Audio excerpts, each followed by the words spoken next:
কালকে রাত্রে হ্যাঁ, মানে গতকালকে রাত্রে 26 গভীর রাতে। রাত্র 26 তারিখ এবং 27 তারিখের দিনের মধ্যে যে রাত্রটা, হুম হুম এই রাত্রে কোনো একটা সময় কে বা কারা আমার যে স্কুটিটি আছে সেটাকে আমার কোয়ার্টার কমপ্লেক্সের সিঁড়ির নিচে কোয়ার্টার স্কুটিটা থাকে সেখান থেকে নিয়ে প্রায় 200 মিটার দূরে হইব। হ্যাঁ, সেখানে কে বা কারা এটাকে জ্বালাইয়া দিচ্ছে।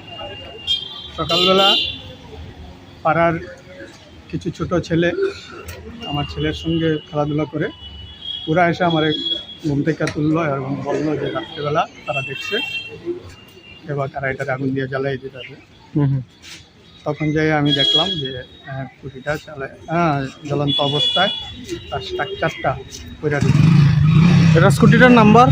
স্কুটিটার নাম্বার হলো 9110 TR02B 9110।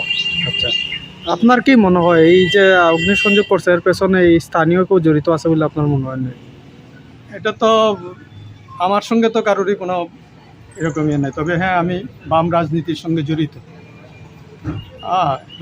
এখন এটাই যদি কোনো কারণ হয় তাহলে হইতে পারে, এছাড়া আমার সঙ্গে কোনো ব্যক্তিগত তো কারোর কোনো শত্রুতা নেই। আপনি কি সার্ভিসে আছেন? আমি রিটায়ার্ড টিচার। Retired teacher. আপনার নামটা? নিরঞ্জন রায়। নিরঞ্জন রায়। এটা আপনি কোন জায়গাতে আছেন, কোন কোয়ার্টার, জায়গাটার নাম? এটা হলো Durgapur PWD quarter complex. Durgapur PWD quarter complex. আচ্ছা, আপনি এখন কি চান? আমি এটার সুষ্ঠু তদন্ত চাই, যারা দোষী তাদের ধরা হোক এবং আইনানুগ আমি বিচার চাই। ঠিক আছে।